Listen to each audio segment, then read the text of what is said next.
guys, this is your warning. We do post up spoilers. At times we're relatively offensive. We use vulgar language. So if you think that any of those are gonna offend you in any way, shape, or form, take your step back right now. Because, buddy, this is not the place for you. Anywho, have fun listening to us. And, yeah, this has been your final warning. Hello, everybody. Good morning, good afternoon, good evening, whatever time you're listening. You have tuned into Cinematic Anarchy. This is Omar, and with us tonight we have Chris. Hey. And Miss Nico. Hello. Did you just say tonight? It's the sun out. It's not tonight yet. It's still before noon. Tonight. Hey, it's tonight somewhere. We are reviewing the film Slither, 2006 film. We will also have Tea Time with Honey and Soundtrack Anarchy. And as per our usual arrangement, Everybody Hates Seth is going to have to wait. Mr. Zeph, we are calling you out, sir. You have missed yet another podcast, and I get it. The evening before was your birthday. Happy birthday, Zeph. Happy birthday, man. And you are sleeping off a night of debauchery at Hans Garden, downtown Haverhill, Massachusetts. Happy birthday, Seth. But you are also missing a morning of debauchery at my place. So a morning of debauchery. Missing out, man. Hey, you can have debauchery anytime you want to have debauchery. I'm overusing the word this morning. But then again, Seth is quite the debaucherer. I miss having him on the podcast. I'd like to have all four of us going at the same time, but his current mode of work... work debauchery. Yes. We are looking to start up a YouTube thing pretty soon. We tested it. My son Alex and I tested it with a little bit of a Minecraft thing the other day. I don't know if either of you caught that or saw a little bit of it. But I know everybody here has a PS4. Do you guys have headsets? Mm-hmm. Yes. I don't see any reason why instead of us having to all get together, we can't kind of all hop into the same Minecraft thing and just kind of shoot the shit playing Minecraft and do sort of a live stream that way. Probably. My thing is I get up on there under the disguise of I play games badly, which I do. There's a reason I don't play competitively. I don't play a lot of online games. Yeah. Because I suck. Because as much as you love it, you're not too good at it. So I like playing the games that I purchase by myself. Yeah. Usually on the easiest setting, just because I'm not looking to get frustrated if I'm playing a game. Yeah. Just, a lot of people love that. They love the challenge. They're like, yeah, I'm not looking for something that is going to get me to the point of frustration that I want to toss a controller through my you enjoy TV. them. You enjoy them, but you don't take them that serious. Yeah. Right. So like I say, I enjoy the game. I'm not looking to destroy my television over it because I know how I am when I get frustrated. I've got work for that. Yeah. I've got my actual money job for that. I feel you, man. I'll start playing Minecraft with my boyfriend, and he's like, "Can we just hurry up and get through this? I want to get to the Ender Dragon and finish the game." And I'm like, "Buddy, I just want to fucking build. What? First of all, let's enjoy the game." There's two people that play Minecraft. There's the people that like to build things, and there's the people that know what the end game is and just want to do that. I just want to build shit. I'd want to go around, just fuck around, explore. Exactly. That's what I like to do. Usually, I can't play in creative mode with him. Usually, I like to play. I wouldn't say creative mode. I still like to do survival mode. I like there to be a little bit of tension there. Yeah. You know, but usually I'll hop on and I lost my train of thought. Oh my god! Wow. Okay, well, that's a record. Like, this early into the podcast, I've already lost my train of thought. Mm-hmm. No, usually I'll hop on Minecraft and just wander around. I'll play the maps that are, like, extreme maps, where you have the extreme valleys, extreme mountains. That I like. I always look for, like, new seeds and all that to get, like, some idea of where a few things are in the worlds, because the seeds that I look up online, you know, they give you, like, coordinates for villages or, like, temples or whatever. Ooh, we are really not picking you up very well. What's going on here? I leaned back. You leaned back. You were way too far away from the microphone. He's running away. Yeah, we're looking into purchasing a second mic, but for right now, please lean in when you want to speak. Because otherwise, you just sound so far away. You know? That being said, so I watched a lot. I was talking about Minecraft because something that I watched this week sort of sparked a little bit of Minecraft thought. I watched the Steven Universe movie with my God, I my love boy that Alex. fucking show so much. And did you see the movie? Yeah. Yes, Of course. You love the show that much. I have to see every episode like the second it comes out. You would even like that show. What's the name There's of it? a little Steven Steven Universe. There's a little bit of everything Because for everyone in it. as much of a audiophile as you are, there is a heavy musical element to that show. Oh, good. The music is amazing. So I definitely think that you'd enjoy the show. So it's not like a lot of just goofy cartoons. What's this show again? Steven Universe. And this... Okay, so where do I catch this? I think it's on... this on Hulu, right?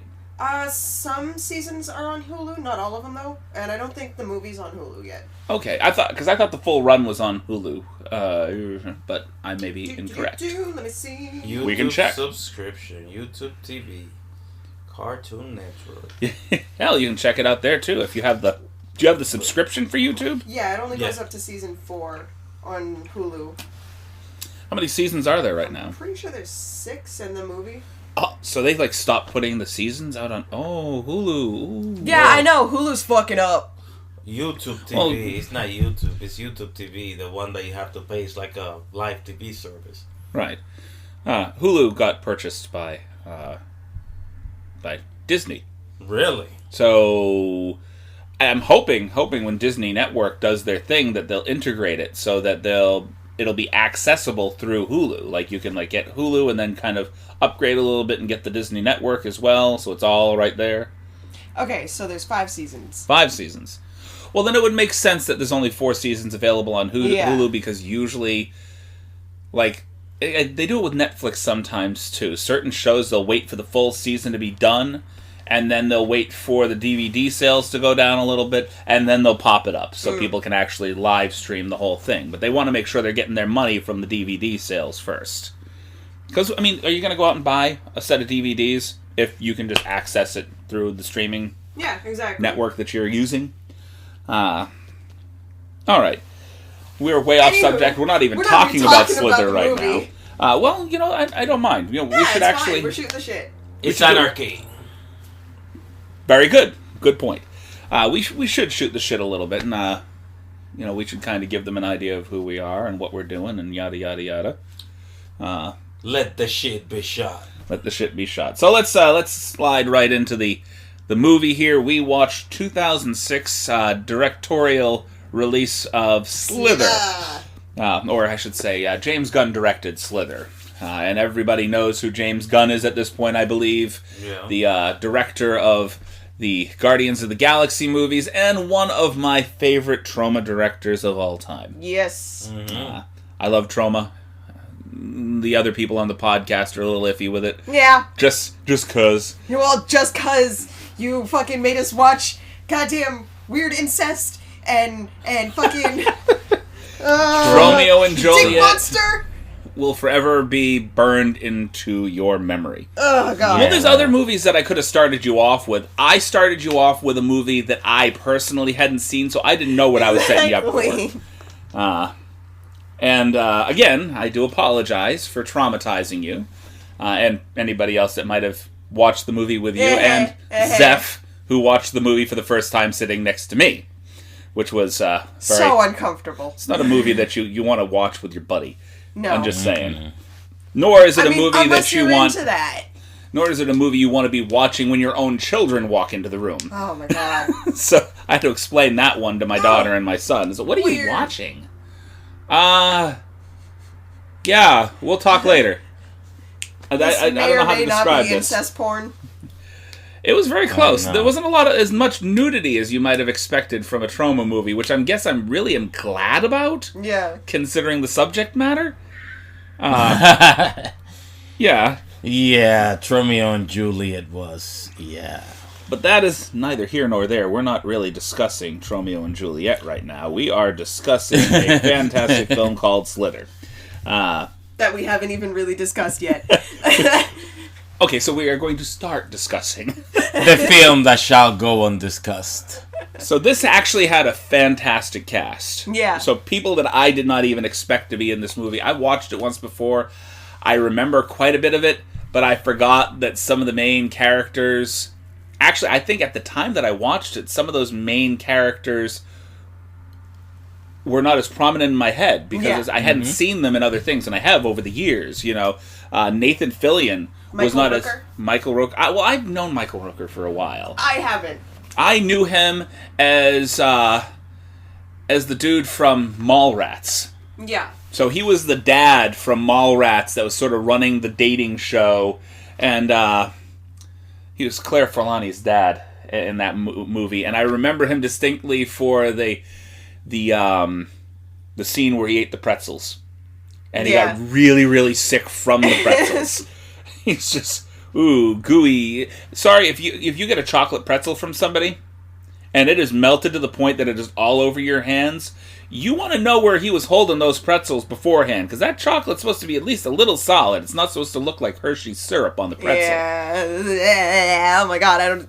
That being said, you look at them, they look like shit pretzels, and if there was on them what ended up being on them, wouldn't you have smelled that even above the chocolate? Yeah. Chocolate with notes of shit, Yeah, pretty much. Unless you were, like, stuffy from all the cocaine that you're blowing. It's entirely possible. He looked a little coked out in that movie. But Michael Rooker's, like, the visual of him has never really changed. He's always looked pretty much the same. Yeah. I never really watched much of anything with him in it before, like, I don't know, Guardians of the Galaxy. He always stuck out as Yondu to me. I'm Mary Poppins, y'all! You've probably seen a lot of movies with him in it, but never actually, like... didn't zero in on him. Yeah, exactly. See, Stargate SG-1. Fucking, that was my shit growing up, alright? I had, like, 8 seasons, and then I watched the other 2 seasons on fucking TV, and fucking... I had, like, Stargate Atlantis, and, like, I had all of Stargate. I loved that shit with a passion. I loved the Stargate TV show. I did. It wasn't so much for the movies. Yeah, the movies, they could have done a lot better. He was in Repo the Genetic Opera. Which is weird, because I like the first movie, a lot of people liked, I just didn't really enjoy it. I liked the TV show a little bit better, because I feel that the story that the original movie was trying to tell was definitely better framed in a television show than it was in a movie. As much as I like James Spader and I like Kurt Russell, the movie just wasn't for me. Yeah. You've got a confused look on your face. He was in Jumper? Yeah. See, like, I'm that's what I'm saying, his whole, though. like, IMDb fucking filmography list, and, like, there's all these fucking things that I've seen, but never fucking zeroed in on him. Michael Rooker has been supporting cast in so many movies. He's one of those kind of like everyman guys. Yeah. You know, you can fit him in. Yeah, you can fit him in almost anywhere. Yeah, exactly. True. So, he's got a laundry list of stuff. Him. Nathan Fillion for me. The first thing that I remember him in were in the closing seasons of Buffy. Yeah. That is the first thing I really remember him in. And after watching him in that TV show, like everything that popped up with him, I've been trying to watch. I watched some of Castle. I'm really interested in the TV show that he's doing, The Rookie, right now. So is Alfredo. Yeah? Yeah, like, he's fucking, like, obsessed with The Rookie right now. And, like, every time he gets a little bit of time on his own, he'll put it on because I'm not in the room, and it's not, like, really my type of show. But I'm still, like, I'll still watch it out of the corner of my eye while I'm working on some, like, art shit. And... he'll switch the TV from The Rookie to, like, his PlayStation, and I'll be like, excuse me, can we, like, at least finish the fucking episode before you start playing? He's like, I thought you were watching, and I'm like, well, yeah, I was. People do that. That's annoying. Oh my god, it's the worst! It is annoying. So, personally for me, and I watch a lot of movies, I've seen a lot of different things. I kind of liken Nathan Fillion's acting style to one of my other favorite action horror film guys, Bruce Campbell. Okay, yeah. because they both have the same level of kind of self-confident snarkiness to them. The difference between Nathan Fillion and Bruce Campbell being that Nathan Fillion also has sort of a softer side to his snarkiness, whereas Bruce Campbell is just cocky all the way. Like, every bit of him, just from head to toe, is just got this cocky kind of confidence. This also starred Elizabeth Banks, probably one of my favorite female comedians right now. Exactly. Same. She's fucking great. Zack and Miri. Make a porno. Enough said. Mm-hmm. that was a great movie. One of my favorite Seth Rogen movies. I loved her in movie 43 at the very end, where she's like playing against this fucking evil cartoon cat, Beazle. Okay. It's been a while since I've seen movie 43. I'm pretty sure it was her. Hang on. I gotta make sure real fast. I know she was in the movie, but then again, who wasn't? There was a ton of people in that movie. While you're looking that up, we also had Greg Henry, was another one of those everyman guys. He's kind of in everything. And we recognize Jenna Fisher. Yes. Pam from The Office. Pam from The Office. Who plays Shelby in this movie. So, I know you're still researching. I'll go to Omar first. It was her with Beazle the cat. Okay. I got it already. Okay, so, first impressions of the movie. Special effects, man. Special effects? Honestly, I liked the movie. I thought it was... like, it had a nice, funny twist between horror and comedy and fucking...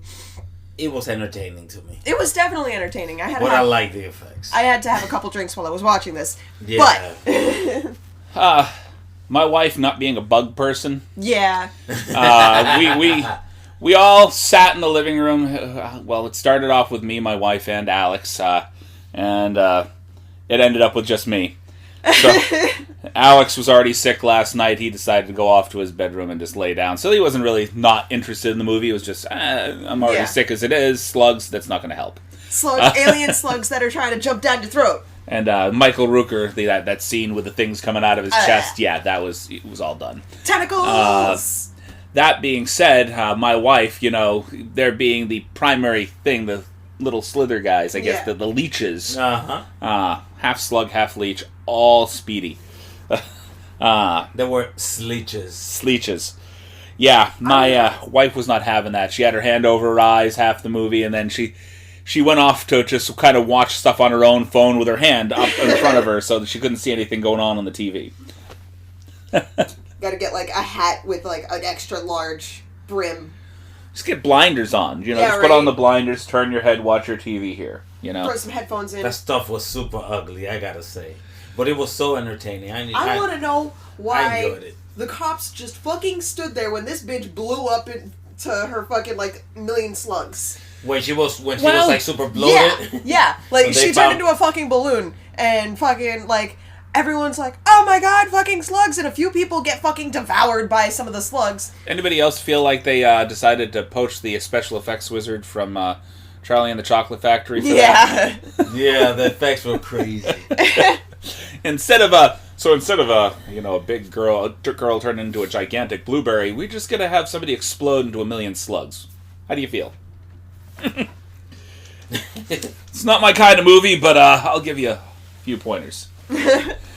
But no, I actually enjoyed the movie thoroughly. This would be my second watching in as many years, 13 years between the two. Yeah. Between now and its original release, and I remember my lady being quite as grossed out by it back then as it was now. Oh, it was one of those movies that's not it's not horrific. No, it's just gross. It was just the gore factor, the grossness of it. It wasn't even really that gory. The grossness more than anything, because there was no gore. Exactly. It wasn't even that gory. It was just fucking it was just a lot of other shit and happening. Gross. And I watched the film from back to front, and I think probably that one scene, the one scene of that woman just exploding into a million slugs was probably the grossest thing in the entire movie. I watched it from back to front. Mind you, back to front. So I watched it in reverse I decided I didn't want to watch the movie in the normal way, so I went all the way to the end and just decided to watch from credits to the front. That's the way you said I watched it from front to back. Oh my God. I watched it from back to front. Oh God. I watched the woman reassemble from slugs into a bloated. Yeah. Oh my God. That would be a nice idea. Things got unrapey between her and Michael Rooker. That was Well, that was an fair. uncomfortable scene to watch. So to be fair, it wasn't technically him. It was the slug in his brain. But they did like almost hook up just before, like the night before. Well, that's why she invited him in. Yeah, they almost hooked up, but he was still like, I can't do this. Starla's my lady, and she gets worried. So like he deep down, he's like a half decent person. Right. He was just, shit faced and coerced into going into the woods with this girl. Yeah, he already. But he never slept with her. He already had the slug. He didn't have the slug. He didn't have the slug until they went into the woods together, and she was like, I carved our names in the tree. Like a fucking weird bitch. Bro, he's married. She had. Fuck all the way off. And God, I hate women sometimes. Sometimes, not all the time. Welcome, I am your stalker. Yeah, right? Wow. Fucking... And then they saw that, like, little fucking slug Egg nest thing. Yeah. Oh my God. And it shot a needle into his chest. Kind of looked like one of those eggs from Gremlins. Kind of, but a smaller version. I'm telling you, that whole thing was crazy, because, they made it look ugly, and it was pretty good. It was pretty good. You could tell it wasn't a movie done in the 80s with the special effects. Yeah. No. And there were some seams in the special effects that could have been cleaned up just a little bit. Yeah. Especially for... Because this is 2006, so we're not in the heyday of ultra-high definition television, so clarity of television back then probably made it look a little bit better, but with things being cleared up a little bit more, the special effects did look a little bit more fake than they did when I originally watched it. Of course. You're talking about technology back then, 2006, like it was so long ago. You're making me feel old. Talking about a movie that came out 13 years ago. That's what I'm saying. 2006 was 13 years ago, and I'm thinking here, and to me, 1990 is still 10 years ago. Right? Like, 2006. I was in 6th grade 93? when this movie came out. Well, the reason why I say the things that I say is you got to understand, the guy that directed the movie, okay, this is James Gunn. This is a guy that comes from Troma. Yeah. Troma, their entire repertoire is based on the fact that they've got some seriously good practical effects guys. These guys can pull cheap-ass practical effects basically out of their ass and make them look all right. Yeah. So that being said, the fact that they went almost solely with digital effects the entire movie, that's the only thing that I was a little put off by. It's like James Gunn was one of my favorite directors. I mean, how do I say is? From Toxic Avenger on to whatever he's doing right now with the Guardians of the Galaxy. He's going to be directing the new Suicide Squad. But he came from like some of the practical effects masters over in Troma. And low budget practical effects, but yes. Yeah. I was hoping for a little bit more in the way of practical effects over special effects. Well, yeah, but the movie was kind of mainstreamy a little. You cannot... They invested several million in it. Exactly. So, they're not going to do the practical thing there. Yeah. They're going to go digital. Because probably they invested it. That looks cheap. You know how they do. Yeah. The whole town setting was kind of cheap. Now that... Yeah, it was. I have never seen... This is like a mountain town. So this wasn't really like a deep south town. This was like mountain hunting territory. Yeah, like the Midwest. Right. And the amount of graffiti on everything in that opening scene. You got the smoking priest. Yeah. You felt like this was going to be a town of assholes. Especially with the opening scene with the mayor. Yeah, exactly. Him screaming profanity at the guy in front of him. Yeah. Would you move your fucking car? And then the lady across the street. Hi, Mayor. Oh, God. Hi. How are you? Oh, shit. I fucked up. I don't think he did. I really don't, because you see him throughout the entire movie. Every interaction that he has with the public is this, like, ultra male, just Toxic alpha masculinity. Yeah, basically, like, you imagine Bluto from the Animal House, having grown up, become mayor of some town. That's exactly what I would have expected. Yeah, pretty much. Loved Animal House.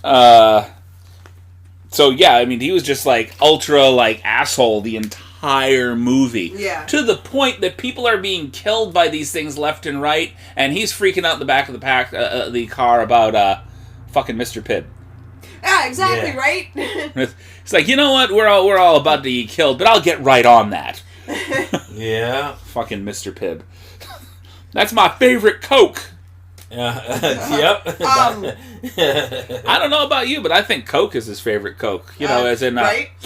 Exactly. Yeah. Sniff. He seemed to be. Oh yeah, no, he's on the chemicals. That made him a more pleasant person to be around. Honestly, No, not necessarily. Yeah, I was gonna say not necessarily. Not necessarily. Some people get worse. Some people get worse. Some people are just like they have mean drunks. They have mean high people. Mean cokeheads, mean meth Mean heads. stoners too. right. Yeah. You have all kinds. I've seen potheads fucking get pissed and throw haven't- huge fits because they ran out of their fucking last nug and scraped all their bowls clean. Yeah. They get True. fucking like crackhead bullshit Pissed. crazy. Yeah, I see some mean meth heads too. Like, those are the meanest because they always think you got some beef with them. Or basically looking to. You talking to me? Yeah. It's like, I need a little bit more money for a little bit more meth, and everything you're wearing looks like something I can sell. Pretty much. So You get those. gimme. You Strip, get those bitch. too. All right. No, I don't want to. Okay. But, I've already taken my overshirt off. That's enough. Nobody else needs to we see don't that. actually want that. No, you No. don't want to. No, we're not worth it. So,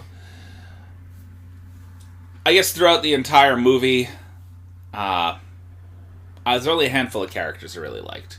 Yeah. I do like the movie overall. It was definitely a good cross between comedy horror. You know, when they weren't doing a lot of comedy horrors right about that point. Yeah. Go ahead. You were saying something. I mean, didn't like Shaun of the Dead and those kind of movies come out around then too? I'm not sure when Shaun of the Dead came out. See, I watch a lot of movies, but if you ask me, hey, what year did this come out? I got no fucking idea. That's what I use IMDb for. I don't have that mental Rolodex of, hey, this movie came out in 1992. 2004. 2004, okay. So maybe they were. Okay, so like they were just like starting out with the like horror comedy movies. Right. that I think were, like, didn't Scream kind of get that whole thing started? Because they Yeah. were kind of half comedy, half horror. Yeah. Especially with Jamie Kennedy being in the mix. I was not a huge fan of the teenage daughter. Okay, so like, one, why the fuck do you have your curling iron on while you're in the bathtub? It does not take that long for a curling iron to heat up.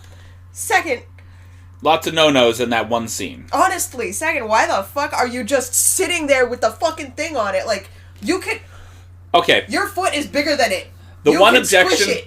I am the father of two teenage children, and the one objection I had to this movie was the bath scene with the teenage daughter. The only time that they chose to show any nudity in the Was a entire movie teenager. was the teenage daughter. Yep. So immediately I'm like, okay, you've got several people here. You've got Elizabeth Banks. You've got the slutty redhead that was trying to get with Michael Rooker. Yeah. And you've got Pam from The Office. Any one of those would have been more acceptable. Even the mom. The teenage daughter's mom would have been more acceptable than the teenage daughter. Even if the actress wasn't actually a teenager, she was being portrayed as such. Right. So, like, Yeah, what the fuck, man? That's kind of creepy. That's not pedophile-ish at all. Oh, boy. Yeah, that was pretty creepy. I know we like to get a little offensive here, but I don't know, am I just like growing a weird kind of thick skin? Like, I don't know. I'm 40 No, years you're a old. decent human Why are we being, and using the you're- teenage daughter other than, hey... Yeah. There's some stuff that I'm gonna be... Yeah, whatever, but... This is being portrayed as a teenager, and now you're showing her... That's a whole fucking child. I think that maybe they were... I mean, and maybe this is not the right way to go about it anyway, but I think maybe they were trying to market, just based off of what I saw of the movie. I saw the whole movie. What am I talking about? Yeah. Do you see a I think trailer? they were Because trying I'm to- sure that comes out. I've seen the trailers. I think they were trying to market it to teenage boys. I think this whole movie was sort of marketed towards teenage boys. Yeah. But still. This It wasn't hasn't- a... Well... There wasn't enough... Well, we're talking 2006. Yeah. So there really wasn't enough there to really... This is Shaun of the Dead. The Shaun of the Dead crowd, which was this teenage this boys. This is when fucking, like, MySpace days were Yeah. hardcore fucking, like, strong still. MySpace So- was in its prime at that time. Yeah. Shit, it's been a long fucking time. It's been a long fucking time. I miss you, MySpace. You didn't fucking censor us. No. No, MySpace did okay. Well, Facebook rarely censors you either. Censor Rarely. me because I've got, half decent content to put out, but Yeah, I've still got tons of friends who are getting censored and getting blocked from Facebook because of, like, stuff they post. Like, one of my friends posted, "I really can't stand men sometimes," and they got banned from commenting or posting anything for a week For not being... for saying, "I hate white men." Okay. Well- She says she can stand white men. So something along the lines of, like, "I can't stand" or "I hate white men."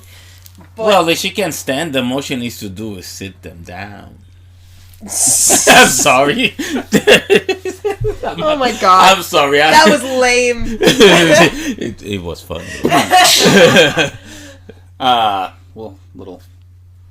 I don't know. But yeah, like, Facebook censors a lot of people for some bullshit reason, and they get zucked. Yeah. It's more of... It's not them being banned by the website. So what it is... Algorithms, probably. Well, it's not even algorithms. What it is it's anybody that happened to have seen the post. Yeah. It is people that go in, and enough people complain about it. They go and they write, hey, I don't like this, I don't like this, I don't like this. If enough people complain, then it gets taken down. Yep. So technically, anything that you write, if somebody else doesn't like it, if somebody else is butthurt enough and they get enough butthurt assholes behind them to tell them that they want your shit off of there, it goes away. What I don't understand is why there aren't more assholes taken off of fucking Facebook. Exactly. It's like, why is it like, I don't like the assholes and you get pulled down, Yeah. but if the assholes have something to say, it doesn't go anywhere. One of my friends got their YouTube videos taken down because they said that they were disagreeing with something that Trump did again. And fucking, you got people posting videos of ISIS chopping off heads, you got people posting fucking severely racist shit, but don't ever say anything bad about Trump because you'll get your shit taken down. Like, come on, man. Things have gotten a little bit too... Out of fucking hand. Well, on the other hand, they did also take down Alex, what's his name there? What is that guy's name? It's gonna make the frogs gay. Oh, That yeah, dude. yeah. Fucking, oh my god, He's been out of the public limelight for so long, I'm starting to forget his name, and I'm glad that it's not fully right there in my head. Anybody that I know knows exactly. it makes the fucking frogs gay, anybody that knows where that came from knows who I'm talking about. Why don't I remember? I know exactly who you're talking. I can't. I can name's picture on his- the tip of my tongue. I can see his fucking face. I can picture his I'm Rush sure- Limbaugh face, but I can't remember his name for the life of me. I can't. Alex something or other, if I'm not mistaken. I just can't remember the last name. But, and it's a good thing that I can't remember his last name. We're It's gonna like turn my... the fucking Alex Jones. Alex Jones. Alex Jones. As simple We're as gonna that last turn the name fucking is. frogs gay. I'm glad that he's not being talked about quite as much, because that... I agree with We freedom don't of need speech. people like that. I agree with freedom of speech. Yeah. I do not agree with feeling free to basically Spew ignorance. spew ignorance. Right. Yeah. Damage society with your basic Lack of knowledge of lack anything. of knowledge, lack of empathy. at all, lack of any intelligent thought going through your head whatsoever. Let's just... The opinion-based intellect. Let's just spew the most ludicrous and outright idiotic thoughts from my mouth, and hopefully people will watch it. And that's what a lot of people want to watch nowadays. I hate to say it, but that's what they want to see. That's what they want to watch. That's what they want to read. They want to read things that are so fantastically, gut-wrenchingly awful that they just go, wow, that is so horrible, it must be true. Yeah. Excuse me, what the fuck? No, that's not... It's Exactly. Do your research. It's not true. Like my young one, Alex, and we're getting way off of Slither here, but I'm almost halfway done with talking about it anyway. Yeah. My son Alex came to me the other day. And he's like, I don't want you guys eating at Chick-fil-A anymore. I was like, why? Oh yeah, no, I saw that. Why don't you want me eating at Chick-fil-A anymore? It's like, well, look at this Twitter post. Now, to the blind eye, you get a post that just popped up on Twitter. People are liking it, commenting about it, doing oh yeah, we're gonna ban. We're not going to Chick-fil-A anymore. Okay. I mean, Chick-fil-A's been under fire since like it was around this time. It's been canceled for a while. Like people have been saying, Chick-fil-A is severely anti-LGBTQ. All that extra stuff, like they're... A while back. Now, this is a heavily Christian-based company. Yeah, exactly. Okay. So this is Christian values. I get that. Okay. Some people agree with them. Some people don't. Christian values don't include excluding whole communities just because they love someone of the same sex. Go fuck yourselves. However, this particular incident had to do with the laws that are being readdressed in Uganda. They're trying to make... homosexuality punishable by death. Yep. So somebody decided to take an old issue and pair it with a new issue and try to create an issue. Because these two things have nothing to do with each other. Chick-fil-A is not donating money to people to go over to Uganda to try to get this law passed. They're not trying to influence the Ugandan government to create this. Some shit is going on in Uganda. This is why I don't need a Chick-fil-A. Right. So basically somebody tried to sensationalize two things that had nothing to do with each other and mash them together to make one big problem. And... if you go and do the research, there's not a single reputable site or single reputable news source that's talking about a connection between Chick-fil-A and Uganda. Because honestly, if there was, that shit would be everywhere. Yeah. Not just on some random person's Twitter post. So, I understand why my youngest would try to protest the Chick-fil-A thing based off of that. But that's also why a lot of the social media stuff is causing sort of an issue. Because you get these idiots that decide, I want more likes on my page, so why don't I create some fake-ass bullshit and try to sensationalize something just so I can get more traffic over here on my site. It's... the trend goes a little bit like this. Yeah. Pray for Uganda. # fuck Chick-fil-A. Pretty much. So that has nothing to do with Slither. And we got way off subject. Yeah, we keep going off subject. I'm looking at this whole Uganda thing up on Snopes right now. Oh yeah, no, that actually... So they actually tried to pass that law a while ago, and they got shot down like nothing. Now they're trying to re-explore it. So this was years ago that they tried to institute a law that would basically make homosexuality punishable by death. Basically both things for a while ago. Okay, so... okay. There is... The Uganda did not signal an intent to legalize murder LGBTQ people. His remarks were quickly contradicted by the government. Also, it's not clear to what extent the National Christian Foundation, funded by Chick-fil-A, were involved in the creation or promotion of a bill to make homosexuality punishable by death. What is true, a Ugandan government minister announced an intention to make homosexuality punishable by death in October 2019. The National Christian Foundation has funded projects that opposed LGBT rights in Uganda, and the WinShape Foundation, closely linked to Chick-fil-A, has funded the National Christian Foundation. So they are sending money to people who are supporting this. But I'm pretty sure they haven't sent anyone over. As far as I know... Like, Chick-fil-A themselves haven't sent... But they do fund the National Christian Organization. then mind you, again, this is it's sort of a values thing with the Christians. So that National Christian Organization, they're not necessarily sending money over to Uganda. Oh no, they're Are they? They're helping Uganda. They're like do. I mean, I can't imagine any kind of Christian organization funding the slaughter, even with their disagreement about, their disagreement with the LGBTQ. Well, let me tell you this: with all the evil that has been committed throughout history in the name of faith, I wouldn't be surprised. Right. The only thing that's unclear is how far the National Christian Foundation got involved. Right. But they are involved with it. So I believe, like, what I was really trying to get at was, I don't think that Chick-fil-A is donating specifically to them so that they can donate to them. It's just there's no. They're donating to them to support them, but they also don't oppose the horrible fucking ideologies that they try to push out.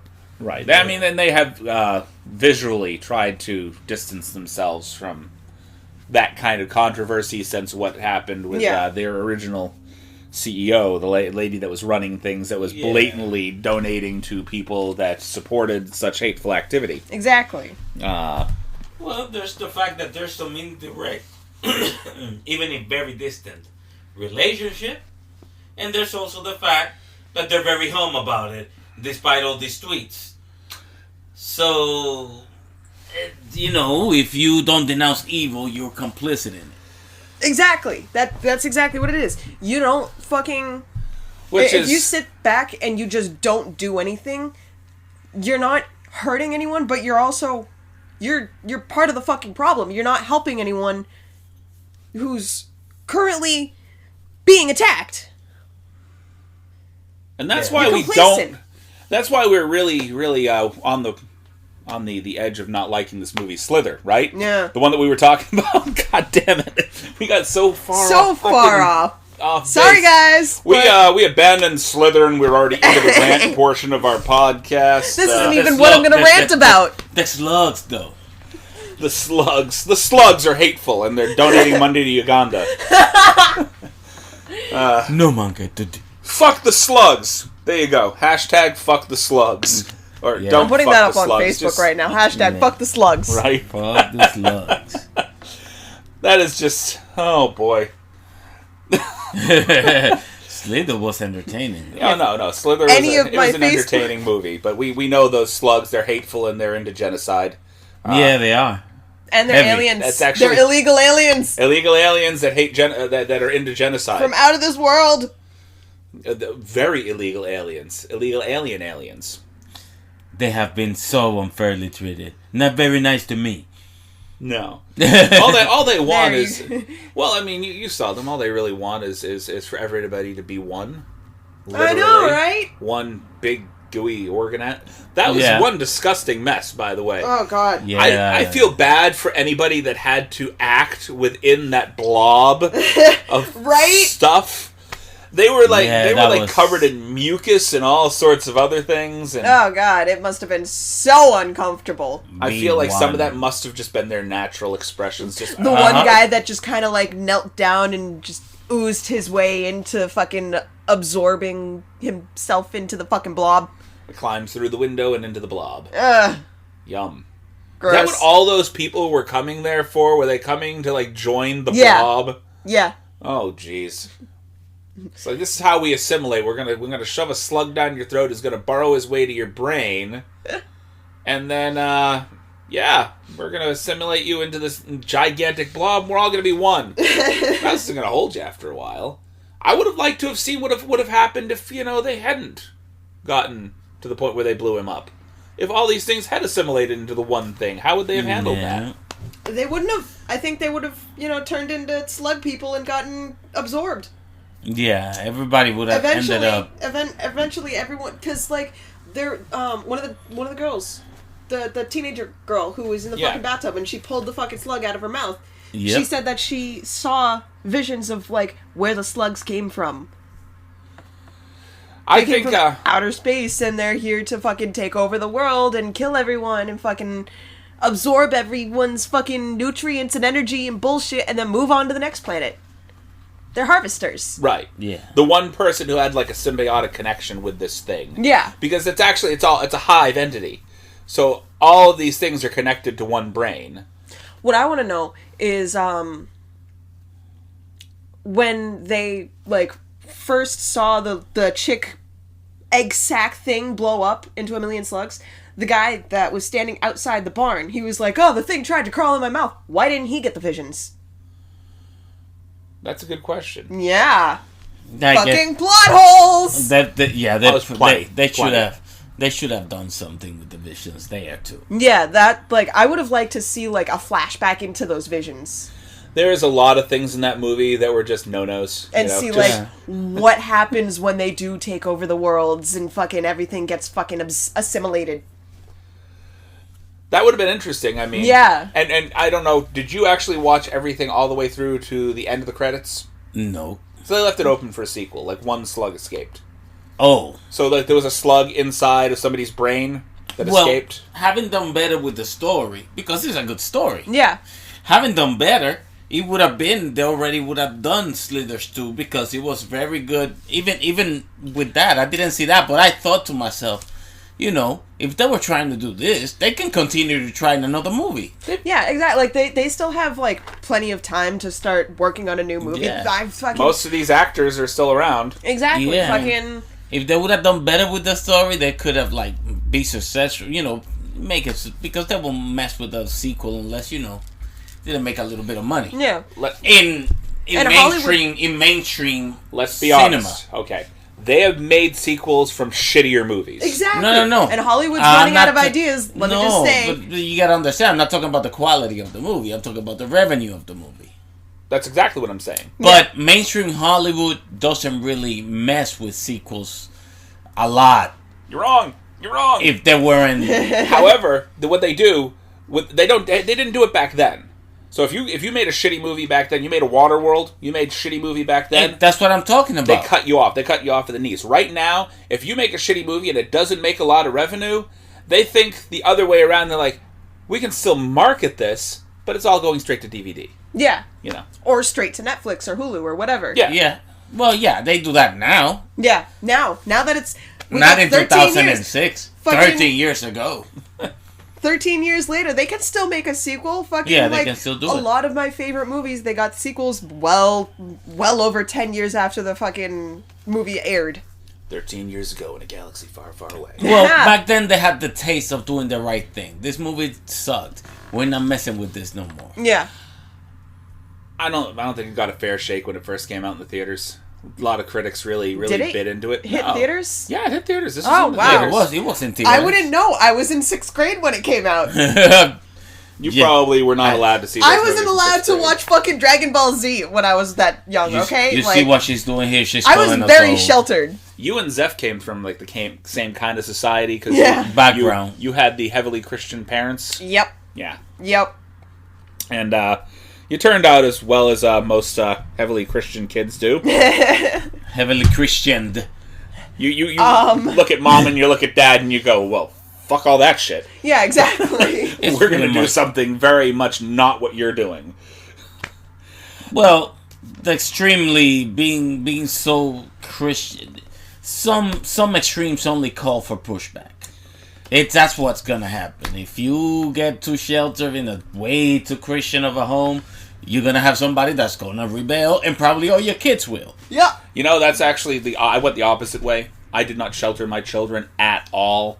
So it's like, they looked at me and they're like, hey, you know, I want to watch a horror movie. I'm like, you know how old you are, right? You know that you're going to have nightmares, right? I'm not going to have a nightmare.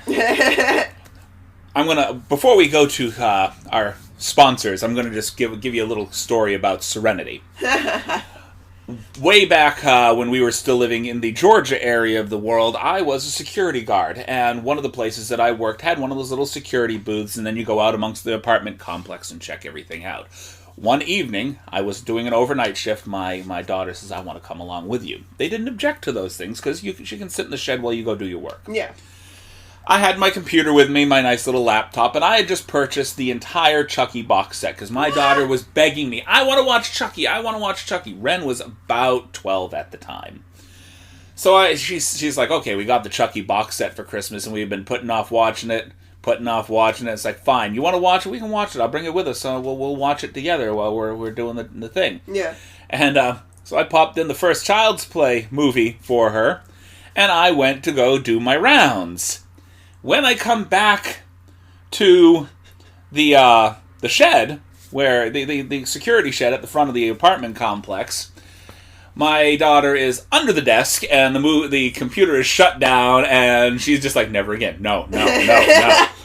So I don't shelter my children to the point that I traumatized my oldest child with Child's Play at too young an age.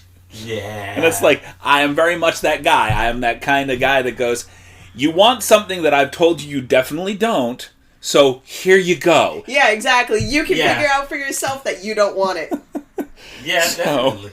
So that's how I am. I'm not the heavily... I don't shelter. I say, you want this, and I've told you don't want this. Trust me, but you want it anyway. Go ahead, do it. Exactly. And when the shit hits the fan, I told you. Yeah. I warned you. Okay. So with that said, we're going to go to a little bit of sponsorship, and then we will be back with the rant portion of our podcast, Tea with Honey, and with Soundtrack Anarchy with Omar, and then, of course, for you people who stick on to the late portion of the podcast, we have Pitch Storm. Yeah! Which we love. We do. And please, somebody, come sit with me and write some of these movies down, because I really want to do that. I've been itching lately. I really want to sit and... I've been bugging them, and they got things to do. They don't need to come. Anybody else wants to come by, they come here on Sundays and deal with me. I do. I've got a lot of work to get done. And, all right. Time for our sponsorship and rehydration, really. I gotta go get a beverage. I'm gonna go dehydrate and smoke a cigarette. Sounds good. All right, thank you for sitting through our sponsors once again. And I always thank them for sitting through the sponsors, because lots of people hate commercials. Zeph hates commercials. Yeah. And everybody hates Zeph. No. That's what his portion would be. This is normally we do, or we're trying to get him to do. Nobody's written him any hate mail yet. And I tried to tell him, people are only going to write you hate mail if you're around. Yeah. Exactly. So, give them something to hate, and then they can hate you for it. That being said, we are going to go ahead and start off this portion of our podcast with Tea with Honey. All right, guys, welcome back to Tea Time with Honey. Fuck yeah, this week we are going to talk about fucking a couple of podcasters that I've personally never heard of before. But again, I don't actually chime in on a lot of things lately. After you showed me the videos, I know her, not him. Yeah, exactly. Like, I've been watching more of this girl this past, week than I've been watching a lot of people. And, there's some really rapey shit going on in the podcasting world. So hey, it's not all of us. It's not not all of us, but there's a lot. But so Nicole Arbour and J. Gomez? Yes. Oh my god, this whole situation is just super fucking creepy. This guy comes out of the woodworks asking this girl to be on his fucking show. He runs a comedy festival. He runs his own podcast show, and he has her on as a guest, and the entire time he's just giving off super fucking rapey vibes. He's just repetitively we're gonna fuck someday, or at least we're gonna end up making out, and she's just so painfully uncomfortable. I could see it. It's blatantly, she fucking handled herself beautifully. I would have lost my fucking shit if someone kept repeating in my fucking face, oh, we're gonna fuck someday, after being told flat out no. I would have started swinging. But, come on, man. If a joke doesn't fucking stick, move on. She was clearly not in on the bit. It was clearly not a fucking joke, because he did exactly what most fucking incel men do. Oh, you're so hot? Hello? Well, fuck you then, you're an ugly piece of shit bitch. and I'm gonna ruin your fucking career. Like, come on, man. No, it wasn't that, though. It did not go unanswered. Exactly. She went at him. She fucking shut his shit down. He got pretty pissed. Is this the point where we're able to talk, or? Yeah, no, absolutely. Okay. Chime the fuck in. So, first watching of this video, the first thought in my head was fucking white men. But then I realized this wasn't just white men. It's not just white men. So, I think the natural instinct is to, like, attack the older white men right now. But let's not forget, it's not just older white men that need to be put in check. It's just kind of this society that we've built that says that men get to be a certain way, and if women don't like the fact that men are this way, then they need to just kind of be quiet and let them do what they do. Exactly. Fucking this whole scenario is just like the poster child for rape culture. Let's just say my mama raised me with a little bit of respect. Yeah. You know, I am the product of a single mother. Yeah. So up until I was 10 years old, I did not have a father figure. And so being raised by my mother, my aunt, and my grandmother, it teaches you a little bit of respect for women. Considering that all these women that were in my life were all single moms. Yeah. Good for them. Not for nothing. If you don't have a guy in your life that you feel is going to be any good for your kid, good for them. Might as well. Definitely. You know, of course, if you also have a stand-up guy that wants to be in your child's life, also don't buck that. You know? Exactly. A lot of women will take that. Well, I don't want to be with you, but I want to be there for the kid, kind of thing, and say, well, to hell with you. If you don't want to be with me, you can't be around your kid. I don't like that shit. No, it's just a matter of being a decent human fucking being. Yeah. That's what most of my rants get back to, that one simple fucking phrase. Just be a decent human being. It's not hard. It's so simple. It's so much easier to just be a good person than to go out of your way to be shitty to people who aren't doing anything wrong. Actually, and I'm going to contest that just a little bit. Okay. It is so much easier to be an asshole than it is to go out of your way to be nice to someone. Now, I'll be honest with you. For me, a lot of people that I have to approach, if I need to be nice to them, it takes some effort. Mm-hmm. There's some people that I have come across that it takes some serious effort to be nice to them. No, that's not what I'm talking about. Like, be a decent human being, like, off the bat, until said person that you're being a decent human being to disrespects you. And then all fucking cards are off the table. I don't give a shit what you do. You can be as fucking cruel and awful to that person as you fucking want because they flat out disrespected you when you were trying to be good to them. Right. You know me, right? Yeah, I know you. I'm the kill 'em with kindness guy. Exactly. So is my mother. My mother is the type who's like, oh, just be nice all the fucking time. Did you just let me in with your mom? A little bit. After the last podcast? A little bit, but no. You guys don't share the same ideologies, though. No, not at all. No, I'm not a even different close. Guy. See, I kind of... But the whole kill him with kindness thing, like, you both fall into that area. Yeah. My mom just takes it a little too far and doesn't understand when a line needs to be drawn. Yeah. I am a kill 'em with kindness guy, but I'm also a communication guy. Exactly. And I am very much the guy that says there needs to be a two-way street in communication. There can't be you talk to me and then I just blow off whatever you just said and then start talking at you. I don't believe in that kind of communication. There needs to be open lines of communication, a little bit of understanding on both sides. Yep. You know, and if you got one person that's closed-minded and one person that really wants an open discussion, like I was just saying, it is a lot harder to be nice to that person. It takes a lot of effort because you get frustrated when you're trying to talk to a closed-minded, stupid fuck. Exactly. However, in this scenario where Louis, or whatever the fuck his name is, and Nicole, they had never met in person before, alright? They, like, all you had to do was either let her in on the bit, or just be a decent human being and not fucking, like, hint at the fact that you were gonna fucking rape her. Ooh, yeah. I don't even want to get into it. Yeah, I know. I saw both videos. Yeah. And like, this has a fucking history of being super goddamn rapey and violent. Rapey and violent. Yeah, it's... I mean, I feel like some of it... his shows, he shows you how to fucking, like, pry a girl's legs open if they're trying to fight you on sex. Like, what the fuck is that shit? Oh, he was definitely trying to... It was all for show, too. Yeah. I think. It was all for show. Yeah, it was all a joke. But it's not a show that you need to put on. But they had a guest on there that had no fucking idea what was going on. He's sitting there like, how do I end up on podcasts like this? Like, what is happening?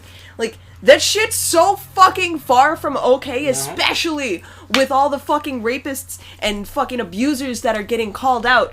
And victims are being told that they're fucking lying or just looking for attention because they've waited so long. Like, this is exactly why people wait or people don't speak out, because they get fucking shit on and they get their lives ruined for speaking out.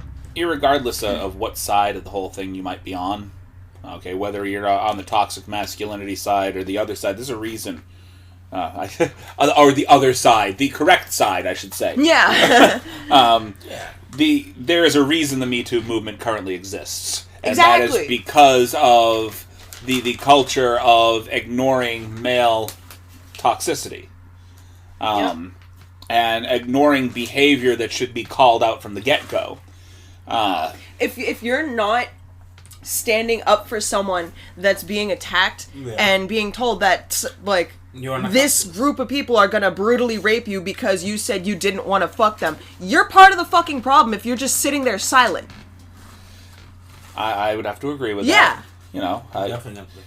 Albeit, I'm not going to look this guy's name up. However, I do want to say that I am going to be following Miss Nicole in short order because I believe... Fucking right? Her name's Nicole, right? Nicole Arbour. Nicole Arbour. I like a lot of nice Nicoles out there, I guess. I know, right? Socially relevant. She sounds like a Nicole I could get fucking down and chill with. Yo, hey, Miss Arbour, you should come meet our Nicole. You want to hang out? Yes, definitely. I want to be friends. Oh my god, I watched the video and I'm like, you guys have a lot of the same kind of mannerisms. Yo, I love this chick so much. If I honestly, if I had not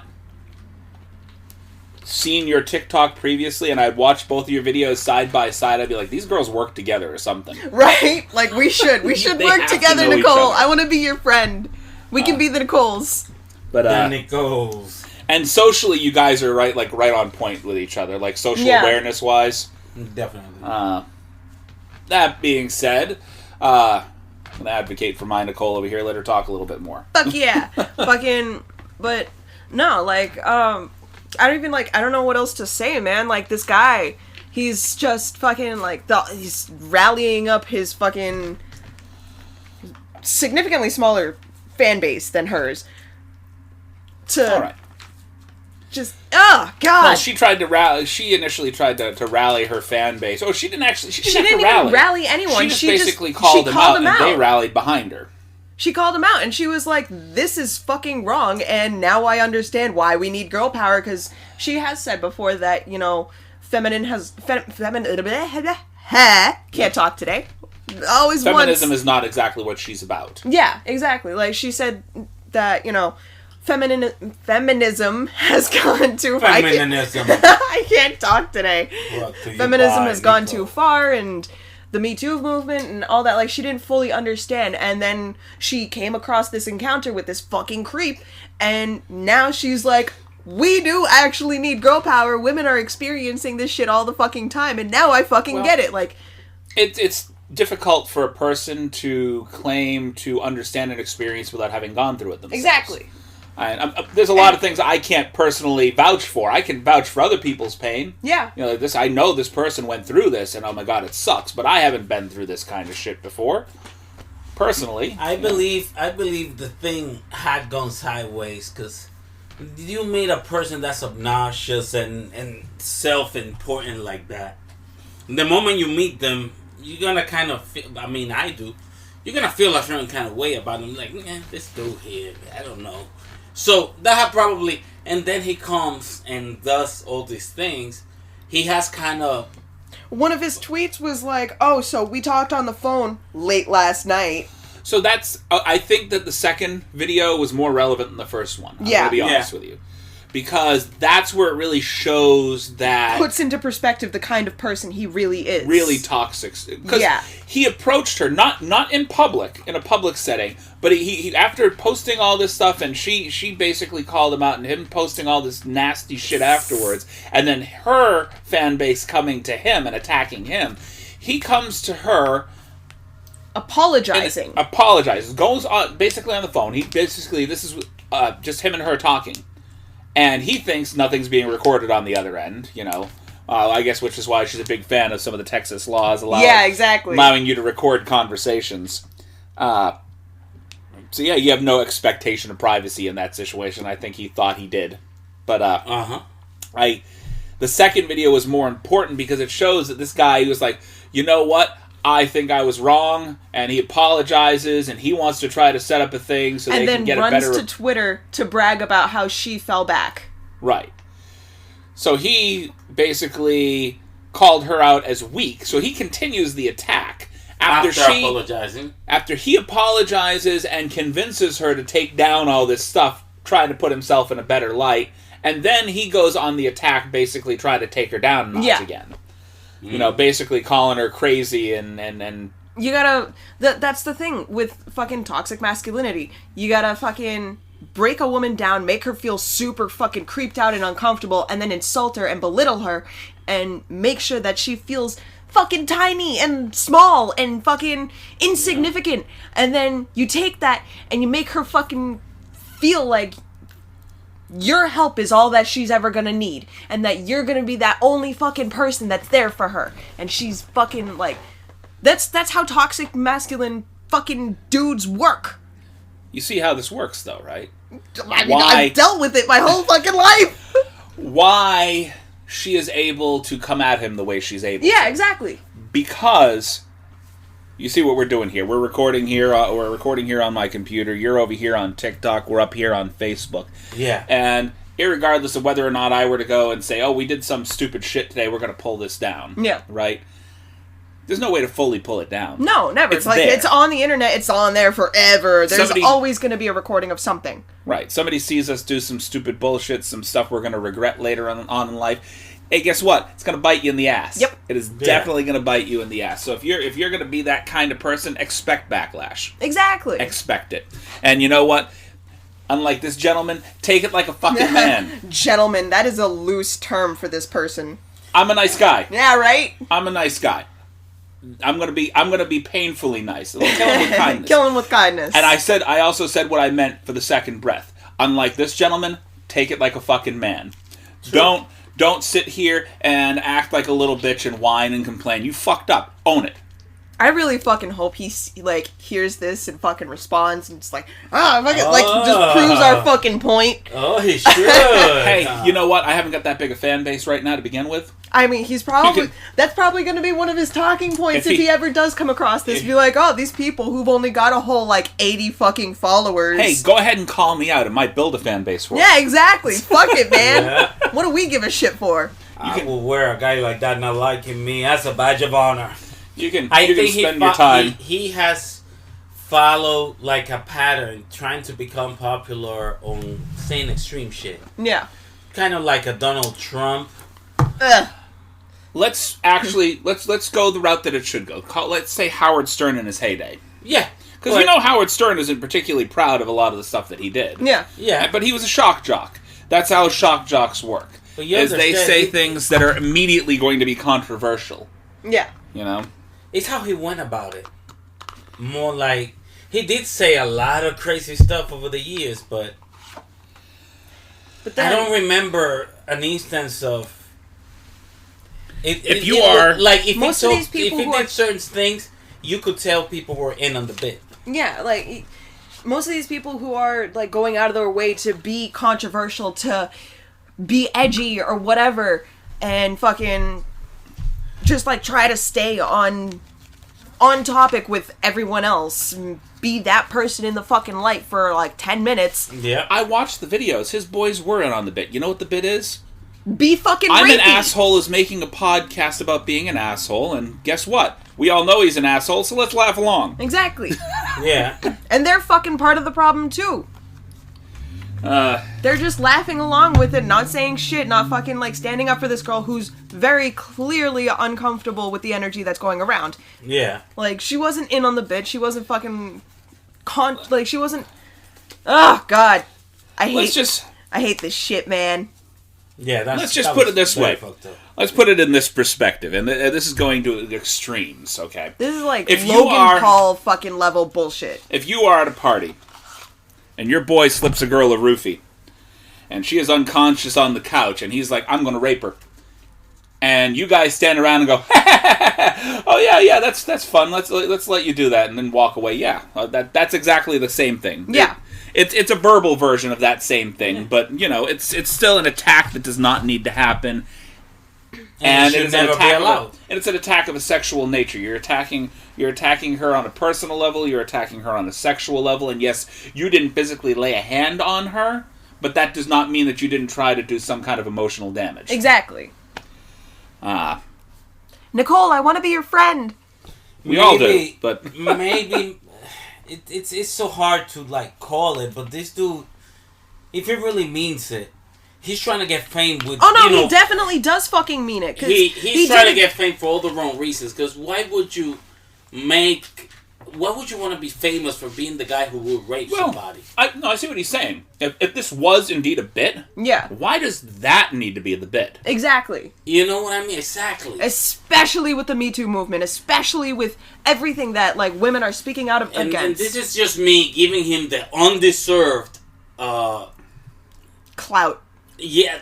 No, basically giving him an undeserved change, reasonable doubt, whatever you call it. I'll give you undeserved. An undeserved benefit of the doubt, so to say. Yeah. Let's just say you didn't mean that. Did it really have to be that, though, that you be making a fame out of? Come on. You still stupid. Well, it's not just him, though. I mean, you can go online. You can see it all over the place. It's guys that see the Me Too movement and say, you know what? I don't believe you're right. Yeah, they're basically saying, you called out this guy, you called out this guy, you called out this guy. And they're trying to give all these other guys the benefit of the doubt by trying to take women down another notch. And that is actually a problem. Not accepting, hey, look, this guy did this guy did this. A lot of these people have openly admitted their wrongdoing. Yeah, dude, I jerked off into a potted plant in front of a couple of women. I'm sorry, Louis C.K. there, but you did it. You admitted it. Yeah. My, someone Harvey in my family... Weinstein definitely did what he did. How many women have called him out, and then he tried to flee the country. Yeah.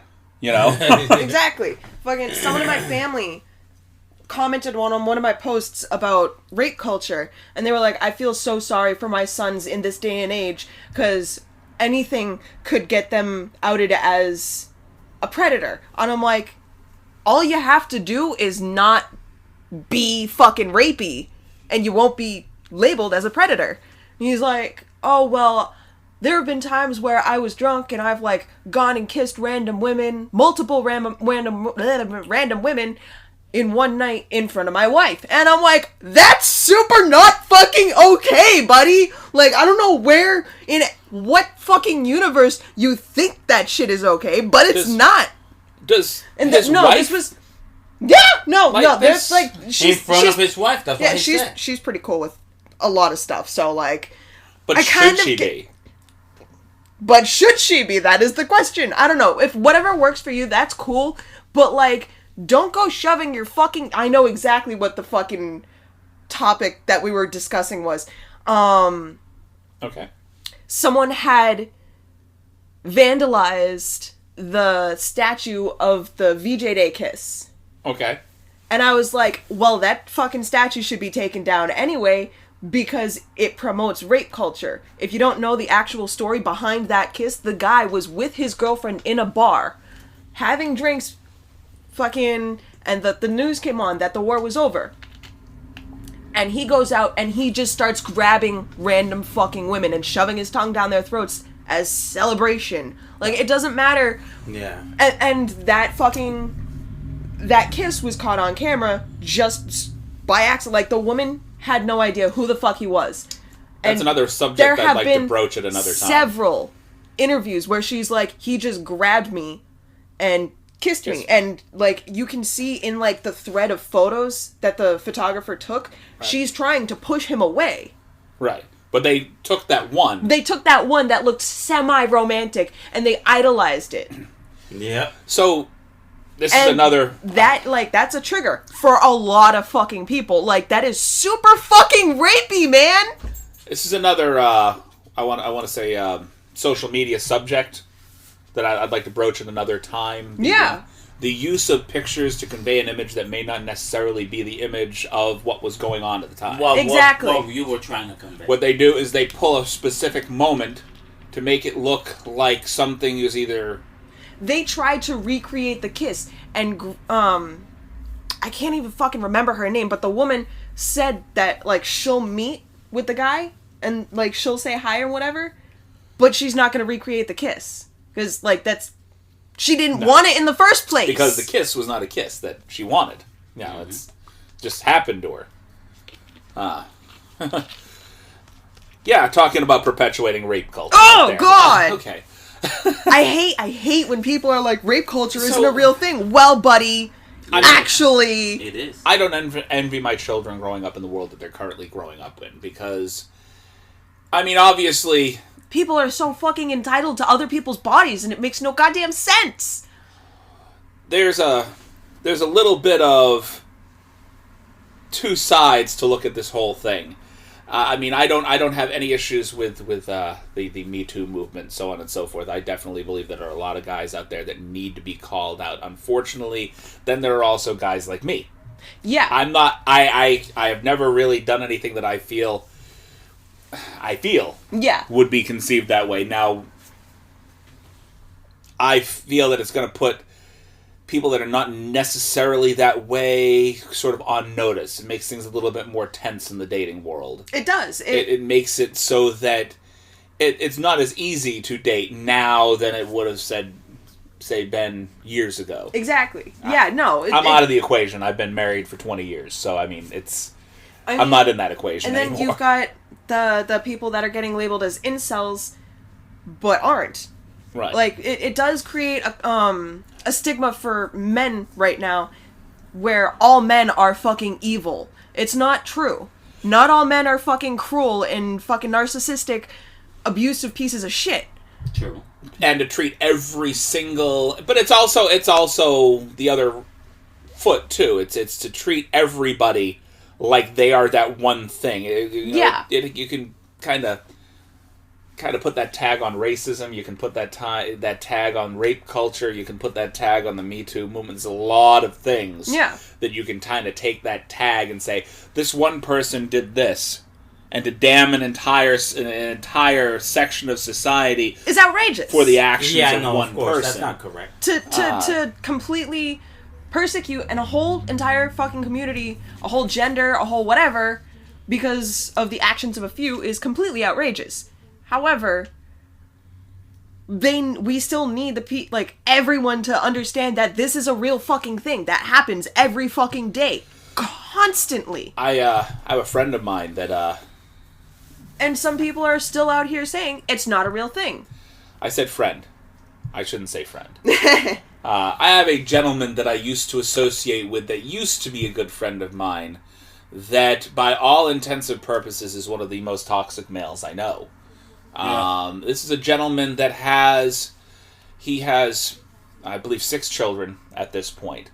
The 6th child was the boy. So he has 5 female children, 1 boy. And this is the one child that he advocated for to the point that he managed to win a legal battle that awarded him sole custody of the child. The way that he did this was the young lady that he was with, he never dates fairly mentally stable women. Yeah. There's one or two that I believe are probably... There's one young lady that I am friends with to this day that was probably the most stable person he ever dated. However, the other folks that he dated, that he's married to one fairly mentally unstable young lady now. And the way he got this child, I don't know how she even justifies the fact that he exists. But I'm stumbling over my words because I'm so angry at this guy. I blocked him everywhere. He got together with this girl who wasn't all there to begin with. She was not an alcoholic, wasn't into drugs before meeting him. And he She was, I don't remember what it was she was addicted to, but she was like a severe alcoholic to the point that, like, by the time the relationship was over, she had a kid. Yeah. And he had just destroyed her, wrecked her. She was a heavy addict afterwards, and he used that against her. So she wasn't this person before getting into a relationship with this toxic guy who just destroyed her from head to toe, and then moved on and used that destruction to take her child away from her. Yeah. What the hell was he doing to her? He's that guy. He's that person. He He's that doesn't- kind of person that breaks down who you are at the core of your being, and then uses that little bit that they have over you, that like little bit of fucking control that they have over you, and they fucking destroy everything that you are, and then they take everything that you have, You've probably leaving met you guys to like that fucking before. rot by yourself. Yeah, but I don't understand why. How do they? Because I've seen it happen. It's because that's It's what... a game. It's a game of I don't fucking know. control. But here's the thing: is it maybe because I'm too nice of a guy that I cannot understand how can a person come to that level of doing such a thing? I've been through it. Like, fucking, I've seen it happen, but I don't get how anybody could even want to do that to someone. It's a control thing. Yeah. It is Like, a guy... It's not a whole planned out fucking thing. It just happens over time. And over time, like, they see you on the street the first time and they're like, oh, that girl, like, I'm gonna make that mine. And then over time, they fucking, like, they'll have, like, this plan to get you pregnant, and then you'll have their kid, and then they'll use their kid against you, or fucking, like, they'll abuse you and the kid, bring you all the way the fuck down, and then take everything that you have, the little bit of fucking hope that you fucking have, and they fucking crush you with it. It's sort of like a... Well, we're talking rape culture. This is sort of the premise of domestic abuse. Yeah. Yeah. You know, there's all sorts of domestic abuse. So- Between physical, emotional, mental... You know, it's basically a guy who takes a woman... And almost anybody's subject to it. From you know, weak-willed people to strong-willed people. Mm-hmm. It is that thing, that guy, it's what turns them on. It's that thing in their head that says, not only am I going to make you mine, but I'm going to make sure that you understand that you will never be anybody else's again. Exactly. Yeah. If you leave me, I'm going to make sure that you're ruined before you leave me. And some of them, if you try to leave me, you're not. Exactly. You know, we actually experienced this in the movie The Boy that we were watching. Yep. You're a guy. hostage here. You know, that one guy that's just like, you think you're leaving, but you're not. You're fucking not. And I found you, you're coming back. So... Whew. Yeah. Anywho. Yeah, some people are hostage of their relationships. I've seen it happen. That being said, I think we're going to move on to a lighter-hearted portion All of right. our podcast. We're going to move on to Soundtrack Anarchy. Yes, folks, the soundtrack for this week, which, by the way, was something done very improvised. On the fly. On the fly. But yeah, this is one I've listened to many times. Beautiful, beautiful sounding production from beginning to end. It's the soundtrack for a movie that I also love. Is Little Miss Sunshine. Okay. Much of the movie's music was made by a vocal ensemble called the Vodka. And they sing beautifully. But they also seem to have made the selections of the rest of the music for the movie, including Super Freak by Rick James, a personal favorite. Great soundtrack. If you could listen to it, I think it has a lot of emotion to it. Being that Little Miss Sunshine was a comedy, but was dealing with some serious shit. It was a drug addicted grandpa. So, a dramedy. Yeah. He was dealing with some serious things in the middle of all the humor. It was very funny. But the music is very heartfelt. The music that they chose, also the music that they sang for it. This one called Till the End of Time that they sang on, that I really love. One of their selections that I really like, a song that I've been a fan of, an artist I've been a fan of. I'm sorry, Sue Johnny James. Who? So Janet Stevens. Okay. The song is No Man's Land. Great song. I'm sorry, I'm a little toasty too. But nothing wrong with being crispy. Overall, great soundtrack. Not at all. The score for the movie was done by them also in collaboration with Michael Dana. The song is "Do You Think There's a Heaven," which is pretty good song for the movie also. If you haven't, go listen to that. It was a great soundtrack. I recommend it to anybody who's into more modern sounds but with a vocal twist. It's really new agey type deal. You're gonna love it. And that's the soundtrack for the week. Okay. All right. I actually have to sit down and watch the movie. Yeah, me too. I am saddened to say that I have not gotten to watch Little Miss Sunshine. Beautiful movie. You will like it. You will laugh your ass off. You know my movie viewing habits, though, so that's like one of those things that technically fly under the radar because, well, my wife's probably watching right now, but that was one of the things that my wife would make me sit down and watch. Yeah. And I go the other end of the spectrum. I like the weird shit. It's pretty funny. You would like it. All right, so that being said, I'm going to go ahead and let you guys just pick out the cards. All right. And set us up for our pitch storm portion of the podcast. So we can just pick up the deck. I know how you like to cherry pick a little. Yeah. bit. I don't care if you cherry pick. Do what you got to do. You guys cherry pick some stuff here, and we're going to make some fun. Don't. Yeah, there we go. What do we got here? I got it. I got the cards. Here we go. I'm trying to make sure we didn't use it. Did we use this one already? Let me see. I think so. Or maybe it's just similar to one that we already used. I found one was already used. Okay. I think we might have started mixing some of these cards back into the deck. I need to get those two other decks so we have a little bit more.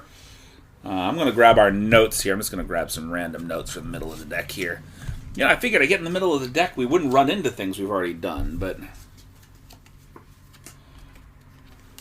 Oh, we're not doing that. We're doing this. Okay. Let's see. Oh, okay. There's a lot of silence here. I do apologize. We're just kind of siphoning through the cards in the deck, and we try to fill those silences sometimes, but we get ultra into something. I don't remember us having used that. All right. So. Oh no, we just did this one. I actually did this one with Miss B over here. Oh so, yeah. Did you not get to listen to that podcast? I don't think I did, and I know we've used this one too. Yeah. No, we haven't used this one. I think we do. Didn't we? Okay. Maybe, yes. Here we go. All right. Oh, we just used that one too. All right. All right. So, this actually sounds interesting. So our premise for the pitch storm of the day is a pot-smoking rebel that can't take anything seriously fights to save a rare and mysterious animal from poachers. And the notes here say, what if the whole universe were in danger? Can you add that to the villain's plan? Okay, so this just sounds like the Jay and Silent Bob with the fucking orangutan. Jay and Silent... Oh, I like that. I like that. But that's already a movie. Okay, so here I got an idea. No, not we're gonna Jay and Silent Bob this movie. Yeah. So we got our protagonists. We've got Kevin Smith and Jason Mewes as Jay and Silent Bob with the orangutan from their first Jay and Silent Bob Strike Back movie. However, the orangutan. See, we've moved on from the original movie. They've walked off into the sunset with the orangutan. Is pink. The orangutan, seeing as we're making this the whole universe is in danger kind of movie. You should paint him pink. Oh my god, they need to meet up with Bill and Ted. I've always said that they need to do a crossover movie with This is the crossover movie with fucking Jay and Silent Bob and Bill and Ted. Fuck Jay yes! and Silent Bob meet Bill and Ted, and I think Wayne and Garth need to make a little cameo. I'm so down! Okay. So we get Dana Carvey. Harold and Kumar. Oh my god! Let's get some of the best buddy comedy guys involved there. We'll get all of them. We'll get Rogan and Franco from Pineapple Express to dip in there. Whatever. Yes, all of them. I feel we added Louis J. Garcia, the guy who tried to rape. The orangutan. Have you guys watched the X-Men movies? Yeah. Mystique. Yes. Kind of like a creature like that can kind of morph into other things. All right. Just to sort of disguise itself. But it still has sort of an animalistic mindset.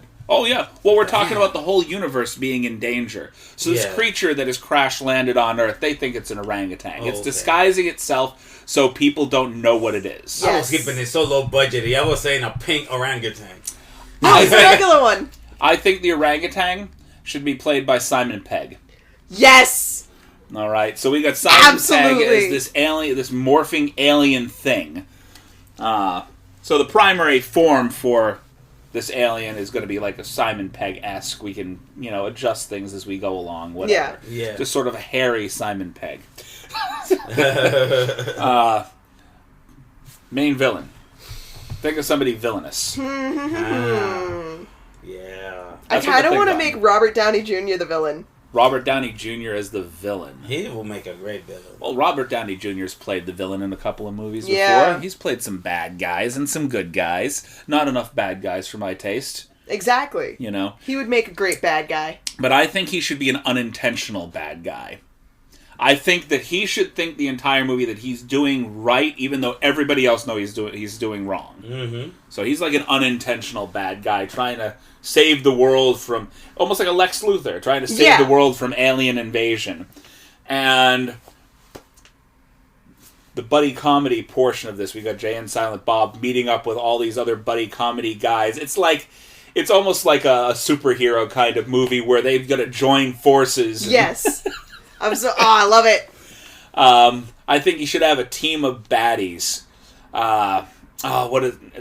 This is Danny. My brain is just gonna. Trejo? No, not Danny. Well, we could put Danny Trejo in there. He would be fun to have in this. But I think you should have like a team of baddies. You got a whole team of buddy comedy guys. Mm-hmm. I think we should have guys that typically play villains in other buddy comedy movies. All right.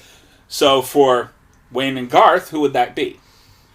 We should get the guy from Austin Powers, the bad guy from Austin Powers. Oh my god. So Austin Powers, basically Mike Myers. Yes. Yeah. Mike Myers. No, but what's the name of that character? I don't remember him. Well, there's a couple Gold there. Member? There's Gold Member, there's Dr. Evil. Dr. Evil. I like Gold Member a little bit better. Dr. Evil and Dr. Mini-Me. Evil.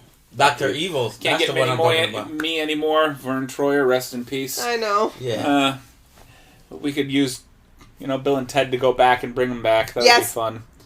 Or hologram Mini-Me. So, the main bad guy in the first Wayne and Garth movie was Rob Lowe. Yeah. He was like this asshole studio executive that was just taking their shit. I'm so used to seeing him as just like a bubbly, happy-go-lucky guy. I think Rob Lowe... He would make a great... And evil. Robert Downey Jr. working together would be really fun to watch. But I want to... Again, I like to get people to play against types. So I want Rob Lowe... Okay? Hear me out for just a minute here. I want Rob Lowe to bleach his hair. Bleach almost Eminem blonde. Yes. Platinum. And I want him to be sort of have almost a California surfer dude mentality. He could do it. Okay. I believe in you, Rob Lowe. A surfer dude in his 40s. He answers a lot of questions that are posed to him by Robert Downey Jr. with just the typical, wow. Yes. Wow. Which kind of puts him like right up there with Bill and Ted from, Yeah. Okay, so Bill and Ted, a Bill and Ted-esque bad guy. Let's see, because we got time traveling dudes here. Who should we bring back? I say we do something weird. I like weird movies. I like weird concepts for movies. Like I watched Another Beast Incorporated. That was a weird concept for a movie. I think we have a political figure from the past who somehow has gained immortality. Yeah. Richard Nixon. No, I'm talking deep past. Oh, deep past? I'm thinking like, Hitler. Oh, good lord. I don't know if I want to bring Hitler back in the movie. No. I think that's been overplayed. Yeah. I'm thinking, what's the gentleman's name? The guy that killed Abe Lincoln. Oh. Semper Tyrannis. Fuck. I know his name. Why can't I... John Wilkes Booth. There you go. That guy. I think we bring back John Wilkes Booth. I say that he somehow gained immortality and had to go into hiding. And John Wilkes Booth is sort of the main bad guy running this corporation. Mm-hmm. This corporation who is technically the physical head is Robert Downey Jr. Yeah. He's the genius, the mastermind, but the actual owner, the guy that's pulling all the strings, It's John Wilkes Booth. is John Wilkes Booth. Oh, wow. John Wilkes Booth, played by... Come on, guys. I'm leaving this movie we just watched. Michael Rooker. Fucking yes! Michael Rooker. John Wilkes Booth, played by Michael Rooker. Yes. Yep. I love That would be it. perfect. That's him. Perfect. Because he has the build. You can kind of Yeah. you put the hairpiece on him, give him the mustache. You know, you can get him to do that. Oh, yeah, I would either definitely. have him do it or another guy playing against type because he doesn't do bad guys. John Cusack. Yes! I could see I John could see Cusack John doing that Cusack a little doing bit that. better. It might be a little more against type for Michael Rooker, but because he kind of plays an atypical guy in most movies. Yeah. But John Cusack, that would be a fun little kind of take off from his mild-mannered nice guy. Yeah. In a lot of movies. I agree. I think the only movie that I saw him in that he actually played anything really hardcore was Grosse Pointe Blank. I didn't watch it. You need to watch Grosse Pointe Blank. I will watch the movie. He literally plays a renowned assassin attending his high school reunion. Okay. You have to watch that movie. That must be interesting. I have to watch it. That is definitely it's him, Minnie Driver, Dan Aykroyd's in it, and I think who else was in that? There was another person that I recognized. Oh, his sister Joan Cusack was in the movie. Yeah, plays his secretary, the secretary of a renowned assassin. But that being beside the point, I think that would kind of be perfect. Have him pulling the strings, be the resurrected or immortal John Wilkes Booth. I like it. Okay. And we were definitely pulling in our buddy duos from all over the place. Anybody else you think should make a cameo? Because there's plenty of buddy comedies out there that you could kind of have people dip in from. We have our Wayne and Garth. We have our Bill and Ted. We have our Jay and Silent Bob. Dumb and Dumber. Dumb and Jim Dumber. Carrey. Jim Carrey. Yeah. And Daniel. Why am I forgetting his last name? Jeff Daniels. Sorry. Wow. As many times as I've seen that movie, the fact that I just had a brain fart there, Yeah. So I like Dumb and Dumber, but this is like they're getting long in the tooth now. Yeah. So this would be a weird kind of. Then again, Bill and Ted are getting up there in age too, so they have a new movie coming out, Bill and Ted, the third one, where basically I guess the whole premise is that they have not gotten to the point where they are these rockers that save the world with their music, and they're trying to figure out why. Okay. It's like, why are we not these people that these people in the future said we were going to be? Okay. I'm interested in that. They should be narrated as a story. Like narrated by somebody.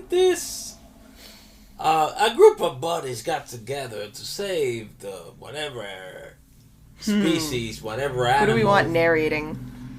Gilbert Gottfried? No, we don't want Gilbert Gottfried to narrate that. Who? I think it should be somebody that's along the lines of our good old friend Mr. Carlin. I think Lewis Black. Oh, what about you have another thought? What's his fucking name? The guy that plays the father on F is for Family. Oh yeah. Put you through the fucking wall. Yes. What's his name? I will put you through the fucking wall. Well, there we go. Let's Google that up, folks. Who is that? Who's the guy that plays the father for? I listen to his comedy all the time.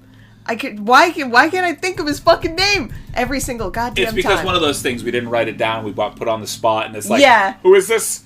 Like Jeff Daniels. I should know Jeff Daniels. I've seen how many movies with him in it. But put on the spot, I called him Daniels, and what's his last name?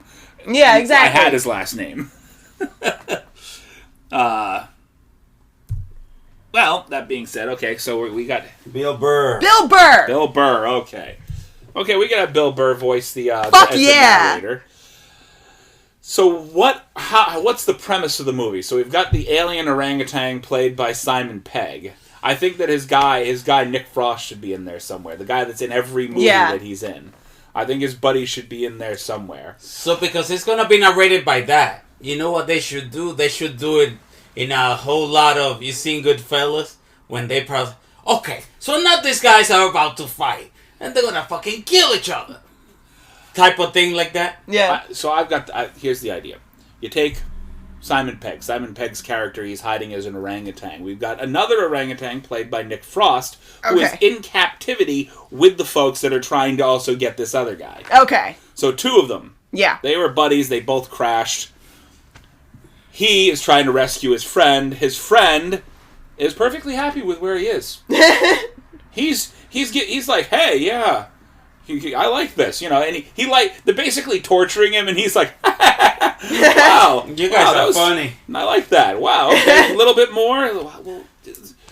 You guys are horrible. Yeah, he's kind of got that healing factor, so they like cut a piece of him off, boop, it grows back. Yeah, like almost immediately. So. Yeah, it's just one of those weird things. It's like they're like lizards that can grow their tail back except for immediately. Wolverine with just orangutan with Wolverine. Humor. Yeah. There's like this whole scene where Nick Frost is sitting in the chair and they cut off his arm, it grows back immediately. And it's just looks like there's like this just pile of wiggling arms on the floor. And it tickles. It tickles when the arm is growing back. Come on, guys, you know you can't be doing that to me. The whole thought process for Robert Downey Jr. is, these are mild-mannered creatures. They're not coming here to invade the planet. Yeah. They're just here because, well, I'm here. We crashed. Let's fix the thing. We can go back about our business. But he's thinking of it as like, these things could potentially do some damage. No matter what we do to this thing, it keeps growing limbs back, keeps pulling itself back together. They could seriously fuck some shit up. They're not thinking that way. They're like, we love everything, and we're basically on a cruise through the system there. They're both very, very high. Yeah. Happy-go-lucky aliens. They sweat this stuff from their skin, and it's just like, and they're high. Yeah. I like it. Yeah.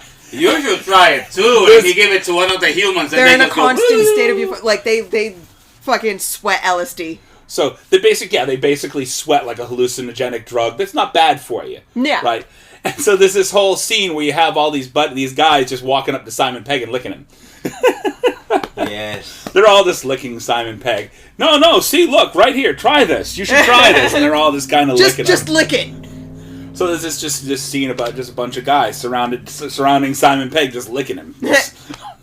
Get somebody really good to do the hallucination effects. Yeah. Because I'm sure the aliens will get high, normal high, but then they give it to humans and they go bananas. Whoever did the effects for John dies in the end. I was going to say, yeah. Yeah.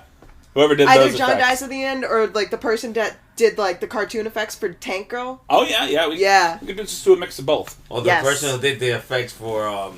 the one with Michael Cera that we watched, the 7 Deadly Exes. Oh, Scott Pilgrim. Scott Pilgrim could work too.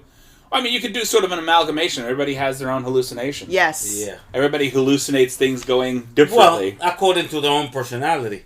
But yeah, it's gonna go bananas, and you're gonna see their eyes go. Wee, wee. Yeah. I like that. See their pupils get huge. Anybody else we want to add to the movie? Because this seems pretty full. I think we're good. It seems like just cast-wise, you'd spend a lot of money. Yeah, exactly. Yeah. Is there anybody like buddy comedies of a lesser level? Something we don't have to spend so much money on? No, there isn't. If you're going to do it, you do it right. Series of buddy comedies. If you're going to do it, you do it right. I think it sounds like we're kind of winding up for the day. We've done our rant. Yeah. We've done our pitch storm, and I feel up for another, but I think we have some time restraints, so we're about to hit a wall here, time-wise. Anyway. Yeah, I got like a half hour left before I gotta do things. Yeah, Miss B does the tattoo thing, so look her up on Facebook. You want some tattoos, and you're in the local area to the Haverhill, Lawrence, Massachusetts area. You can probably see the pictures on her Instagram. She does tattoos. She does you do animation. I do a little bit of everything. Yeah. Everything visual, artistic. graphic design, art. Yeah. She is the artist of the group here. I try to, jack of all trades, master of none kind of deal with my life. I'm trying to be a jack of one trade right now. Yeah. If I could get to all trades, that would be beautiful, but let's be honest. I'm not jack of jack. You're just Jack. I'm just Jack. We're not talking trades here, just Jack. Yeah. We're not trying to steal your thing from Will and Grace there. Just check. All right, well, for Miss B, Mr. Omar, and myself, and the constantly absent Mr. Zeph, thank you for listening once again. But yeah. Come on, son. And if you have any subjects you'd like us to talk about, we're willing to take a little bit of advice too. Please come follow us on Facebook. We do all of our live streams there. We love a little bit more interactivity on the Facebook. Like our page. Find our podcast anywhere where podcasts are released. I literally mean anywhere. I haven't found a place we're not on yet. We're on fucking everything right now. And we are trying to get our YouTube page up and running, however, slowly. So we might try to get together and collaborate and do a little bit of that, too. I know I'm going to try to do another one a little later on this week. So I'll text you guys. You can tell me what you guys want to do. Outside of that, tune in next week for another episode of Cinematic Anarchy! Anarchy. Woo! The practical effects. No effects. It's just...